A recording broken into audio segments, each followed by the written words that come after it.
This morning's scripture reading is from Luke chapter 15, verses 1 through 3 and 11b through 32. It is in Revised Standard Version translation. Now the tax collectors and sinners were all drawing near to hear him, and the Pharisees and the scribes murmured, saying, "This man receives sinners and eats with them." So he told them this parable.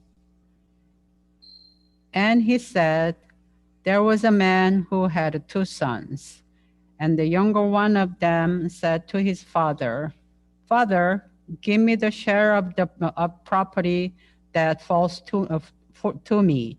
And he divided his living between them. And many days later, the younger son gathered all he had and took his journey into a far country. And there he squandered his property in loose living. And when he had spent everything, a great famine arose in that country, and he began to be in want. So he went and joined himself to one of the citizens of that country, who sent him into his fields to feed swine. And he would gladly have fed on the pods that the swine ate, and no one gave him anything. But when he came to himself, he said, "How many of my father's hired servants have bread enough and go spare, but I perish here with hunger. I will arise and go to my father, and I will say to him, Father, I have sinned against heaven and before you. I am no longer worthy to be called your son. Treat me as one of your hired servants." And he arose and came to his father. But while he was yet at a distance, his father saw him and had compassion, and ran and embraced him and kissed him. And the son said to him, "Father, I have sinned against heaven and before you. I am no longer worthy to be called your son." But the father said to his servants, "Bring quickly the best robe and put it on him, and put a ring on his hand and shoes on his feet, and bring the fatted calf and kill it, and let us eat and make merry. For this my son was dead and is alive again. He was lost and is found." And they began to make merry. Now his elder son was in the field, and as he came and drew near to the house, he heard music and dancing. And he called one of the servants and asked what this meant. And he said to him, "Your brother has come, and your father has killed the fatted calf, because he has received him safe and sound." But he was angry and refused to go in. His father came out and entreated him. But he answered his father, "Lo, these many years I have served you, and I never disobeyed your command, yet you never gave me a kid that I might make merry with my friends. But when this son of yours came, who has devoured your living with harlots, you killed for him the fatted calf." And he said to him, "Son, you are always with me, and all that is mine is yours." It was fitting to make merry and be glad, for this your brother was dead and is alive. He was lost and is found. This morning, our guest speaker is Reverend John Chamberlain. We welcome Pastor John Chamberlain this morning.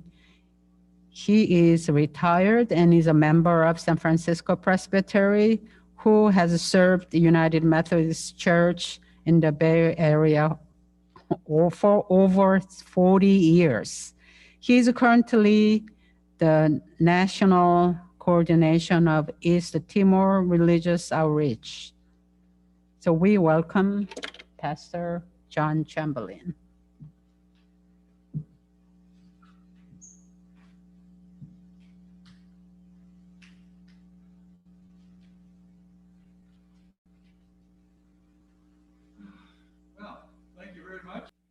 Chapter 15 of Luke's Gospel is sometimes known as Luke's Lost and Found department because it contains 3 parables, each having to do with something lost: a lost sheep, a lost coin, and a lost son.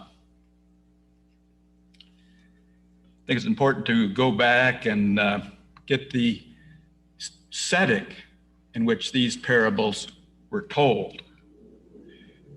To do that, we go back to the first 3 verses in this chapter. And there, as you heard read, the tax collectors and sinners were all drawing near to hear Jesus. And the Pharisees and the scribes grumbled, saying, "This man receives sinners and eats with them." Obviously, something that they didn't approve of. Some of you may recall that it was Jesus' practice of having table fellowship with despised outcasts and notorious sinners that constituted the great pre-Easter scandal. And it was enough to outrage his opponents that he excluded no one from these festive meals. This is what earned him the derisive reputation of being a glutton and a drunk, a friend of those tax collectors and sinners. How did he justify such behavior? In his own defense, he told parables. He says, imagine a man who had 2 sons. One was an Eagle Scout. The other was a no-good, irresponsible little ingrate.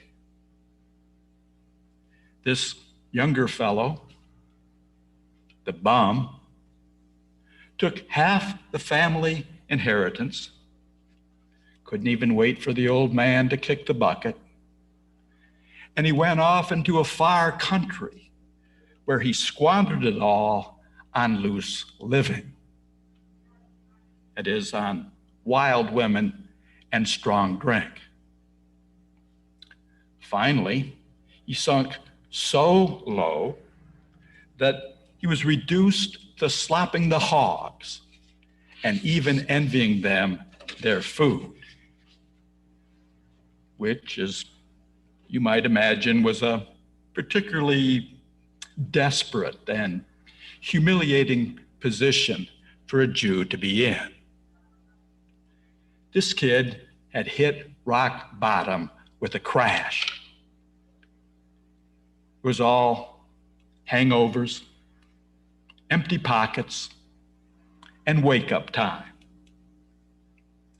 So the boy finally came to himself, and it dawned on him that even his father's servants at least had enough to fill their stomach. And he decided to return home. And on his way home, he began practicing this little speech that he was going to make. He was walking along and he was thinking, what can I say to, oh, I know. I'll tell Dad this. Father, I have sinned against heaven and before you. I'm no longer worthy to be called your son. Treat me as one of your hired servants. He's thinking, yeah, that sounds pretty good. Maybe he'll buy that one. But his father, who had been waiting for his youngest son and longing for his return all this time, his father saw him coming when he was yet a long way off. He doesn't know why the boy's back. Maybe he wants more money. But his father saw him when he was still at a distance, and his father ran to him and embraced him, kissed him on the cheek, and welcomed him home. Then he ordered that his son be outfitted with a new wardrobe and that a spectacular party be thrown in his honor, complete with a band, a barbecue, and all the best booze. How about that?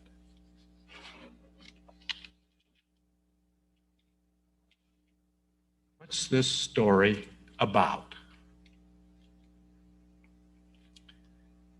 Jesus is saying that God is not worse than human parents.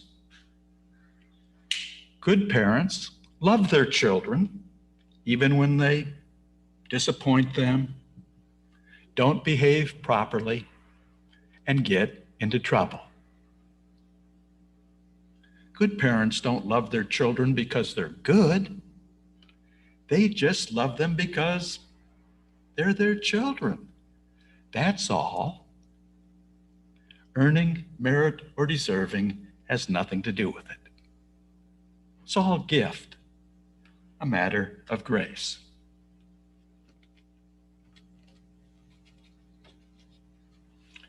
The father in our story never stopped loving his son.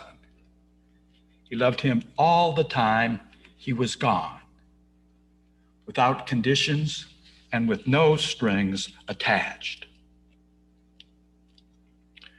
When his son came back, the father didn't say, now you have to do this, that, and the other thing before I will love you. He resisted that temptation. No, before the youngest son could do anything, his father forgave him. His father always stood open and ready to welcome him home. His father was always ready to renew the relationship. And this is where we often stop reading the story. But we need to go on. Contrast this with the attitude of the virtuous elder brother, the one that we often overlook. Actually, this parable might best be called the parable of the two sons. I noticed the cover of your order of worship got that right. But it might just as well be called the parable of the two sons, because it is as much about the elder brother as it is about the ne'er-do-well younger boy. So what was wrong with the oldest son? As we heard read, he was angry and refused to go in. He refused to enter the party. Why? Well, because he thought he'd been cheated. He thought he'd been ripped off, that he hadn't been given all that he has coming to him. He built up a reservoir of resentment.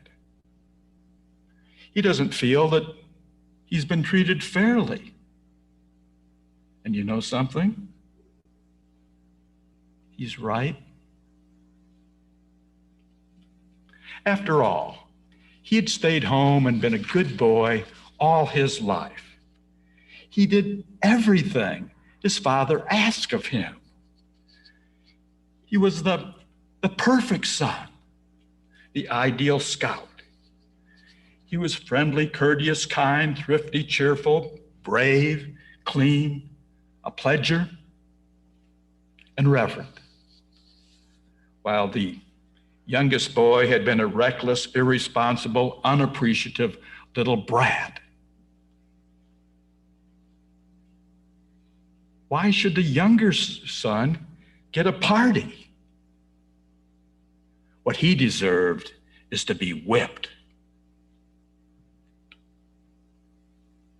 And so, like virtuous churchgoers and theologians everywhere, the elder brother was inclined to begrudge the ungodly God's gracious generosity. The father in our story goes out into the darkness and begs the elder brother to join the party.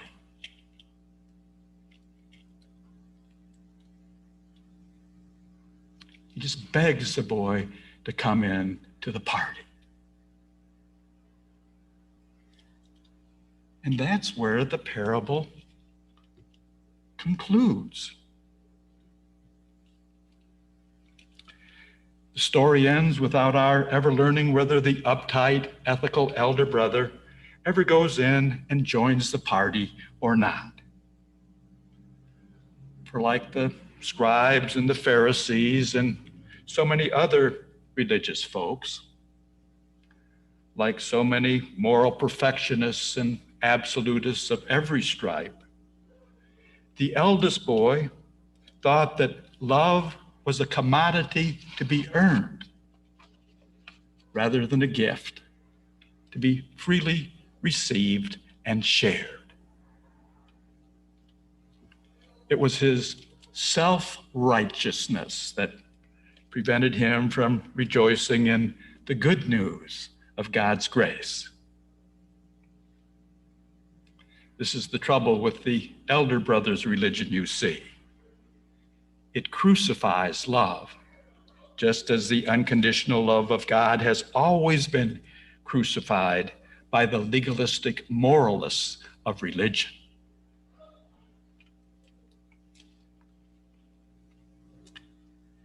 You know, I'm afraid most of us have heard this story so often that it no longer delivers the intended shock. But Jesus' original hearers would have found this story to be very shocking indeed, the story of God's prodigal love. They would have found it shocking. We identify easily with the spiritual journey of the youngest son. I mean, who among us hasn't disappointed everyone who's ever loved us, including God? So we identify easily with the spiritual journey of the youngest son. But most of us have some of the elder brother in us too. It's just that it's much harder for us to recognize. In ourselves, that is, not in others.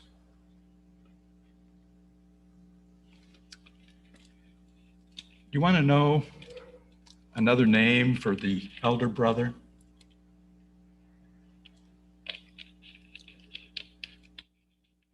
It's Paul. Paul. In the words of one scholar, the epistles of the Apostle Paul show us the elder brother broken down by the father's love and leaving home and its secure delights to go into far countries and seek out those prodigals whom Jesus came to seek and save, who still lingered there among the swine and the husk.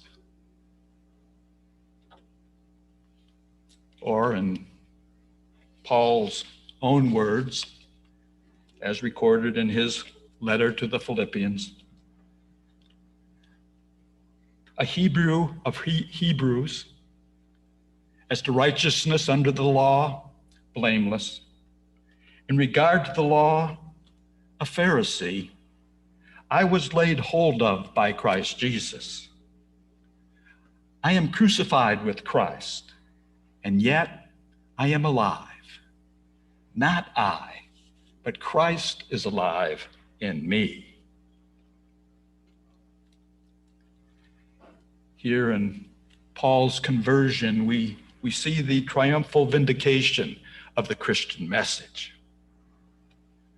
For imagine, if you will, this man among those zealous Pharisees who would not enter Pilate's hall lest they should be defiled, and yet stood without clamoring for the death of the carpenter prophet who had dared affront the majesty of their venerable law. And imagining this shouldn't be too difficult either. For while Paul was not there in the flesh, Paul was certainly there in spirit. Remember, he had been a persecutor of the early church. And now envision Paul yielding utterly to the spell of the cross upon which he or his like had nailed the rejected. This is real conquest. It's the method of Christian revolution. In Paul, we see the ethical elder brother, having put away his pride and prejudice, finally learning his father's mind. He discovered God's law can't be earned, that God's love can't be earned, that it's a free, unmerited gift, a matter of grace.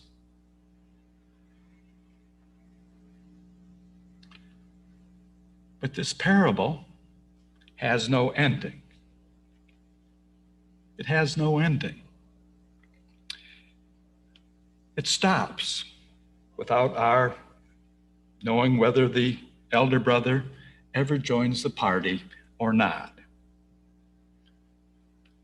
Will he go into the party where all are welcome, even his self-absorbed, money-grubbing wastrel of a younger brother? Will he raise high his glass and toast his brother's return?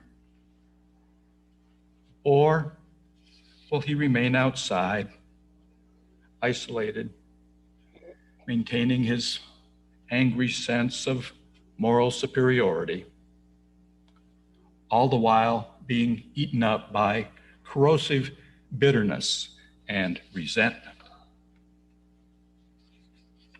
This elder brother lives in many people. Their sin is one of quiet forgetfulness.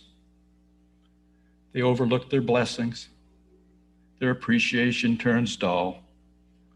They feel sorry for themselves, become jealous of others, and strive all the harder to be worthy. They have no taste for a party that welcomes home a prodigal. Still, the door remains open. So how about you? Will you go into the feast of forgiveness?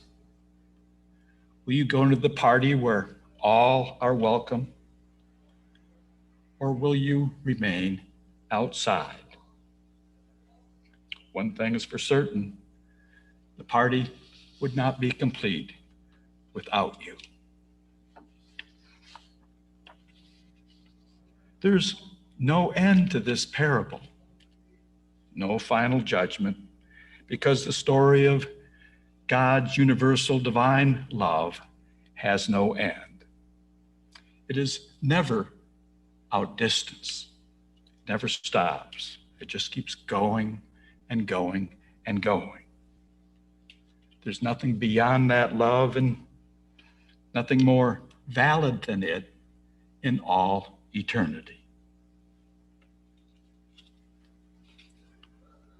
You've responded to this story. You've responded to this story because you're here inside our Father's house, here where we celebrate the feast of love and forgiveness, here where there's room for everybody, where all are welcome, none rejected, where everyone belongs, whether they want to or not. I'm glad to be here in worship with all of you this morning, and glad to be celebrating God's love with this community. So thanks be to God.